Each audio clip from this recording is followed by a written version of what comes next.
And the dog, which is very frightened now, coming up to the surface. There he is. There's the dog. There's the dog. And there appears to be the dog's owner.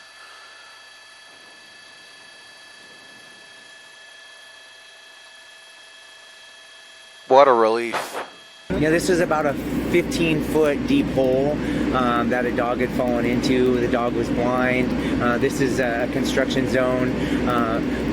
Confined space rescues are low frequency, high risk, and so there's lots of steps that we need to make sure we do to make it as safe as possible for not just the victim, or in this case the dog, but also our rescuers. Hold on, where's Ken? Hey, Dave, get over here! Let's do me hero, Ken.